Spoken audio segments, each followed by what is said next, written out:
रखना, प्रवेश मत करना। मेरा बेटा वापस लौट कर नहीं आया, न जाने वन में किस दशा में होगा, किस परिस्थितियों में होगा। मेरे पुत्र को मैंने अपने घर से निकाल दिया और मेरा आज्ञाकारी पुत्र वापस लौट कर नहीं आया। इतनी आज्ञा का पालन किया मेरे बेटे ने। ऐसे आज्ञाकारी पुत्र को मैंने इतना बड़ा दंड दे डाला। छोटी मोटी भूल के लिए मैंने उसे घर से निकाल दिया, बेघर कर दिया। पुत्र को वापस बुलाना चाहिए, मेरे पुत्र को वापस बुलाता हूँ। मंत्रियों को भेज दिया वन में, जाओ मंत्रियों खोज करो मेरा पुत्र कहाँ है, पुत्र को वापस लेकर आओ।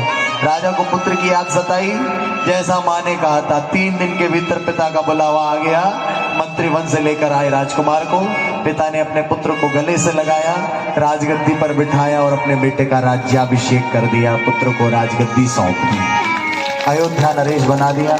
पुत्र को सुंदर शिक्षा दी, नीति मार्ग राजनीति का पाठ पढ़ाया, धर्म नीति का उपदेश दिया, राजपाठ करना सिखाया। पुत्र को ज्ञान दे करके राजा संन्यास लेकर वनगमन कर गया। सत्यव्रत ने अपने पिता के बताए मार्ग के अनुसार प्रजा का पालन किया। पिता की आज्ञा का पालन करते हुए बड़ा अच्छा राजा हुआ, कुशल शासक हुआ। सत्यव्रत ने धरती पर राज किया, त्रिशंकु के नाम से संसार में विख्यात हुआ। सत्यव्रत को एक सुंदर पुत्र की प्राप्ति हुई। बेटा का नाम रखा हरिश्चंद्र। क्या नाम रखा? सत्यव्रत का बेटा हुआ हरिश्चंद्र। त्रिशंकु जब वृद्ध हो गया, जब बूढ़ा हो गया, उसने सोचा मरने के बाद सब स्वर्ग जाना चाहते हैं। क्या सोचा त्रिशंकु ने? त्रिशंकु एक दिन बैठा विचार करने लगा, अब तो मेरा अंतिम समय निकट आ गया है, चौथी अवस्था आ गई है, बुढ़ापा हो गया है, अब तो अंतिम समय निकट है। मरने के बाद सब चाहते हैं स्वर्ग मिले, लेकिन अगर सबकी तरह मरने के बाद मैं भी स्वर्ग चला जाऊं, जैसे सब लोग मर के स्वर्ग जाते हैं ऐसे मैं भी मर के ही स्वर्ग जाऊं, तो मुझ में और लोगों में, अन्यों में क्या भेद रह जाएगा? मैं राजा हूं, मेरी एंट्री वीआईपी होनी चाहिए। स्वर्ग में मेरी एंट्री वीआईपी हो। सब लोग मर के स्वर्ग जाते हैं, मैं सशरीर स्वर्ग जाऊं, बिना मरे स्वर्ग मिल जाए। अब त्रिशंकु ने एक धुन पकड़ ली, बिना मरे स्वर्ग जाना है, सशरीर स्वर्ग की प्राप्ति करनी है। स्वर्ग पाने के लिए मरना पड़ गया तो क्या लाभ, बिना मरे ही स्वर्ग जाऊं। इच्छा में समुत्पन्ना स्वर्ग लोक सुखाय च अनेनेव शरीरेण भोगान भोक्तुम मानुषा। इसी शरीर से स्वर्ग का आनंद लूंगा, स्वर्ग की भोग सामग्री का सुख लूंगा, इसी शरीर से मुझे स्वर्ग की प्राप्ति हो जाए। इच्छा लेकर गुरुदेव के पास चला गया। पहले तो गुरु शिष्य का 36 का आंकड़ा था।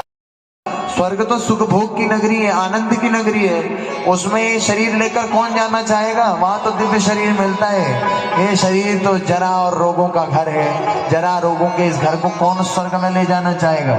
इस शरीर से कोई स्वर्ग नहीं जा सकता महाराज। ये मूर्खतापूर्ण विचार त्यागिए।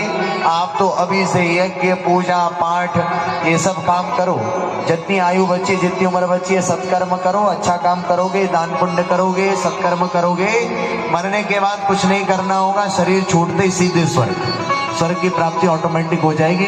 बस इतना सरल है, आप ज्यादा चक्कर में मत पड़ो। लगता है आपने किसी को भटका दिया, आप किसी ने आपको गलत मार्ग निर्देशन किया है, आपकी जानकारी में कमी है। स्वर्ग सशरीर नहीं मिलता, स्वर्ग तो मरने के बाद ही मिलता है। शरीर छूटता है, कर्मों के फलस्वरूप स्वर्ग की प्राप्ति होती है। भक्त बड़े निराले हैं, वो माँ की भक्ति करते थे, गायत्री के उपासक थे, जगदम्बा की भक्ति करते थे। आप कहेंगे गायत्री और जगदम्बा तो अलग अलग है, वेद माता गायत्री अलग है, सावित्री अलग है और जगदम्बा भगवती अलग है। बोले अलग नहीं, सब माँ के ही रूप है, सब एक ही है, वो सारी शक्तियों के ही रूप है, सब माँ की ही शक्ति है। देवी भागवत महापुराण में प्रकृति के 5 रूप बताए, प्रकृति की 5 कलाएं बताई। ये माँ के प्रमुख 5 रूप है। 5 रूप कौन कौन से? गणेश जननी दुर्गा, राधा लक्ष्मी सरस्वती, सावित्री च सृष्टि विधो, प्रकृति पंचधा स्मृता।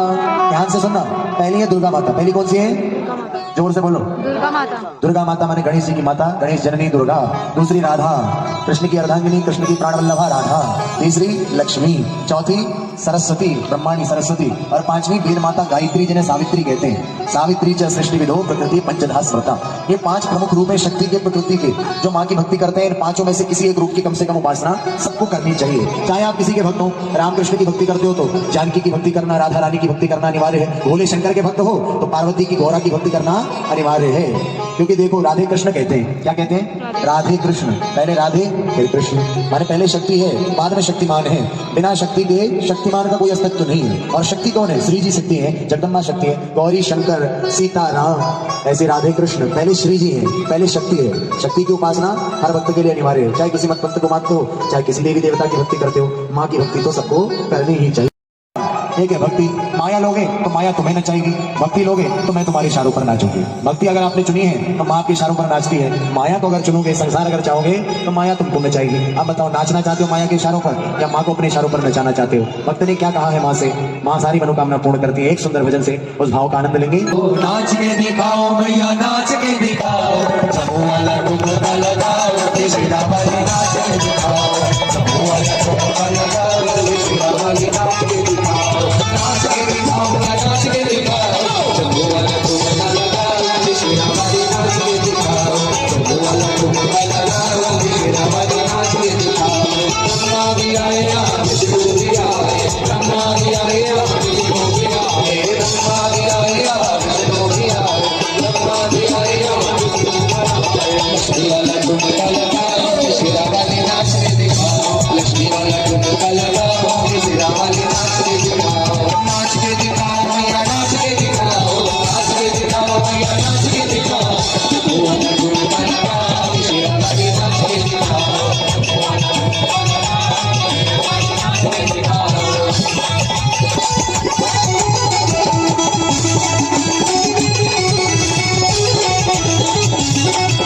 राम भी आया, लक्ष्मण भी आए, राम भी आया, लक्ष्मण भी आए, राम भी आया, लक्ष्मण भी आए, अरे सीता वाला ठुमका लगाओ, तेरा वाली नाच के दिखाओ, सीता वाला ठुमका लगाओ, तेरा वाली नाच के दिखाओ, नाच के दिखाओ मैया, नाच के दिखाओ, नाच के दिखाओ मैया, नाच के दिखाओ, वाला ठुमका लगाओ, नाच के दिखाओ, वाला ठुमका लगाओ, तेरा वाली नाच के दिखाओ। कृष्ण भी आया, बलराम भी आए, कृष्ण भी आया, बलराम भी आए, कृष्ण भी आया, बलराम भी आए, कृष्ण भी आया, बलराम भी आए, राधा ठुमका लगाओ, तेरा वाली नाच के दिखाओ, अरे राधा तेरा वाली नाच के दिखाओ, नाच के दिखाओ भैया, नाच के दिखाओ, नाच के दिखाओ भैया, नाच के दिखाओ, जम्मू वाला ठुमका लगाओ, तेरा वाली नाच के दिखाओ, जम्मू वाला ठुमका लगाओ, तेरा वाली नाच के दिखाओ।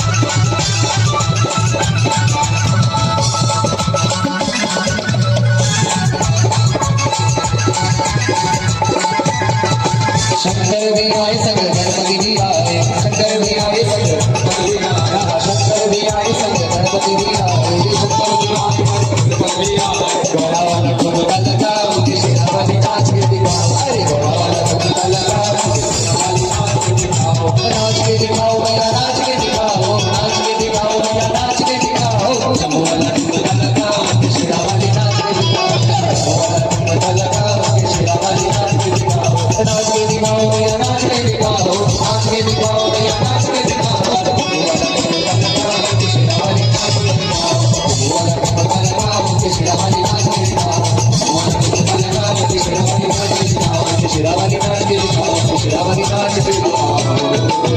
बोले शेरावाली मैया की, वैष्णो देवी मैया की, बोल सच्चे दरबार की, पूर्णगिरी माता की, देवी भागवत महापुराण की, हर हर महादेव। आपको अपनी लोकल भाषा आनी चाहिए, रीजनल भाषा आनी चाहिए, आपको हिंदी आनी चाहिए, आपको मराठी आनी चाहिए, पंजाबी आनी चाहिए, कन्नड़ की भाषा आनी चाहिए, तमिल आनी चाहिए, तेलुगु आनी चाहिए। इंग्लिश क्यों आनी चाहिए भाई? अंग्रेज थे क्या बाप दादे आपके? अरे बोलो तो सही। अंग्रेजी ना आनी चाहिए और नहीं आती तो अच्छी बात है। आजकल जिसको अंग्रेजी नहीं आती लोग सोचते हैं पढ़ा लिखा नहीं, बेवकूफ है, अनपढ़ है। ये बहुत गलत बात है। अंग्रेजी को लोग एक स्टैंडर्ड बना लिए कि अंग्रेजी आती मतलब पढ़ा लिखा। अब देखो हम लोग तो अपनी संस्कृति से विमुख होकर के अंग्रेजी की होड़ में लगे। बाहर देशों में लोग अंग्रेजी कहाँ पढ़ते हैं? इतने से 15 देश हैं जिनमें अंग्रेजी भाषा चलती है। वो सारे देश वही हैं जो अंग्रेजों के गुलाम थे। ऑस्ट्रेलिया में इंग्लिश चलती है, या इंडिया में, पाकिस्तान में, ऐसे गिनती के 10-15 देश है जहाँ इंग्लिश चलती है। बाकी हर देश में उसकी अपनी भाषा है। चाइना में चीनी भाषा चलती है, चाइनीज चलती है। जापान में जापानी भाषा चलती है, जापानी चलती है। वहाँ कोई इंग्लिश नहीं सीखता, वहाँ सब अपनी अपनी भाषा से काम करते हैं। हर देश की अपनी भाषा है। फ्रांस में फ्रेंच चलती है, जर्मनी की अपनी भाषा है। सारे देश जब अपनी भाषा पढ़ रहे हैं, हम लोगों को क्यों होड़ लगी अंग्रेजी पढ़ने की? और इंग्लिश भाषा की, अंग्रेजी भाषा की मूर्खता देखो, सब इधर उधर से चुरा लिया। कुछ डच भाषा से, कुछ लैटिन से इधर उधर से चुरा करके ऐसी मूर्खतापूर्ण भाषा बनाई। C U T cut, P U T put. अंग्रेजी भाषा की मूर्खता देखो। सीयूटी कट होता है, बीयूटी बट होता है, पीयूटी पुट होता है। अगर सीयूटी कट है, बीयूटी बट है, तो पीयूटी पुट क्यों है, पट क्यों नहीं है? अंग्रेजी भाषा देखो। लेकिन फिर भी हमें सीखनी है, क्योंकि हमें ऐसा ही बताया जाता है, बचपन से ही बताया जाता है, बच्चों को ही बता रहे हैं अंग्रेजी सीखो बेटा, जेंटलमैन बनो, कोट टाइप पैंट पहनोगे तभी सम्मान होगा। हमने स्वयं ही अन्याय किया अपने बच्चों के साथ। कॉन्वेंट स्कूल में भेजते हैं, अब वहाँ वही सब पढ़ाया जाता है, वहाँ धर्म की शिक्षा नहीं दी जाती, मुगल शासकों का बड़ा ज्ञान दिया जाता है, अंग्रेज के सारे वाइसरॉय सारे गवर्नर सब पढ़ाए जाते हैं। लेकिन भारतवर्ष के जो वीर क्षत्रिय सम्राट हुए, जो हमारे राजा महाराजा महापुरुष, जो महावीर योद्धा हुए भारतवर्ष में, उनके बारे में नहीं पढ़ाया जाता, उनके बारे में धर्म का ज्ञान नहीं दिया जाता। बच्चा धर्म विमुख हो गया, धर्म विमुख हुआ बच्चा, क्या परिणाम हुआ? हर तरफ अनाथ आलय खुल रहे हैं, वृद्धाश्रम खुल रहे हैं, वृद्धाश्रम में जा रहे हैं माता पिता, क्यों? परिणाम तो यही है ना, बच्चों को संस्कार नहीं दिए, संस्कृति का ज्ञान नहीं दिया, बच्चों ने वही पाश्चात्य संस्कृति अपनाई। पाश्चात्य संस्कृति में विदेशों में परिवारवाद नहीं है, वहां कोई परिवार नहीं होता, एक कागज के एग्रीमेंट से रिश्ते होते हैं, दूसरे एग्रीमेंट से रिश्ते टूट जाते हैं। विदेशों में 3 चीजें बिल्कुल फिक्स नहीं है, 3 W है जो इंग्लैंड में विदेशों में फिक्स नहीं है, कभी भी बदल सकते हैं, कोई भरोसा नहीं है। पहला है W, वेदर, वेदर कभी भी बदल सकता है, अभी धूप है अभी बारिश हो जाएगी, कोई भरोसा नहीं है वेदर का। दूसरा है वर्क, 20 सालों से कहीं काम कर रहे हो, कब आपकी नौकरी छूट जाए कोई भरोसा नहीं है, एक फायर का लेटर मिलेगा फायर हो जाओगे। और तीसरा वाइफ, वाइफ का कोई भरोसा नहीं है, आज तुम्हारी कल किसी और की। वहां तो लोग ज्यादा रिश्ता बनाने का इच्छा रखते हो, सोचते कामनाओं को दबाना नहीं चाहिए, कामनाओं को मत दबाओ, जब जो मन में आए सो करो। एक्स्ट्रा मैरिटल अफेयर बहुत ज्यादा होते हैं, तलाक बहुत ज्यादा होते हैं, डिवोर्स बहुत ज्यादा होते हैं। 3 चीजें विदेशों में बिल्कुल फिक्स नहीं, भारतवर्ष में तीनों ही पक्की हैं। वेदर देखो कितना पक्का है, जब वर्षा ऋतु होगी तभी बारिश होगी, जब शीत ऋतु है तभी ठंडा होगा, बसंत में बसंत ऋतु आएगी। हमारे भारतवर्ष में सारी ऋतुएं फिक्स हैं और सब कुछ वेदर एक हिसाब से चलता है, फिक्स रहता है। ऐसे ही वर्ग, काम भी यहाँ पर पक्का है। और तीसरा वाइफ, हमारे यहाँ तो 7 जन्मों का रिश्ता होता है, एक बार विवाह हुआ, परिणय सूत्र बंधन में बंधे, शादी हुई तो एक नहीं 7 जन्मों के लिए रिश्ता बनता है। वाइफ पतिव्रता नारी से ज्यादा फिक्स तो कुछ है ही नहीं भारतवर्ष में। तो ये पाश्चात्य संस्कृति के चक्कर में अपने महाराजाओं को, अपने महापुरुषों को, अपने आदर्श, अपने हीरोज को हमें नहीं भुलाना चाहिए। कम से कम युवाओं को महाराजा विक्रमादित्य के बारे में पता होना चाहिए, इन सारे वीर महापुरुषों के बारे में ज्ञान होना चाहिए। माता रानी को बुलाना है तो फूलों से मंदिर सजाना होगा। आइए सभी मिलकर बड़े प्रेम से, बड़े भाव से एक सुंदर भजन गाएंगे। सभी भक्तजन अपने अपने स्थानों पर खड़े हो सकते हैं।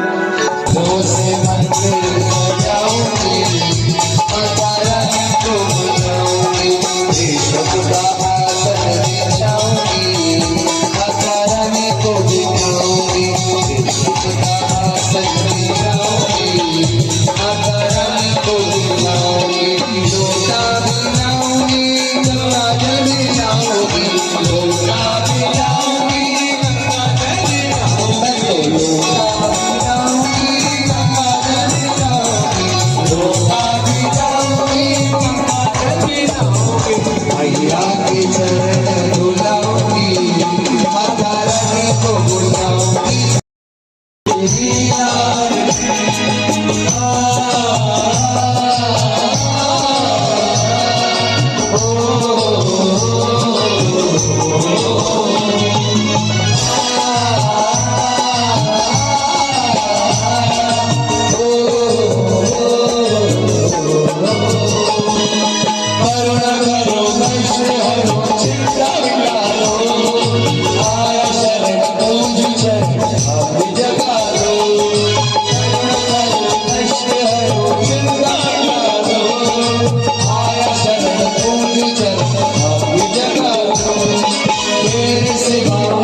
शिवा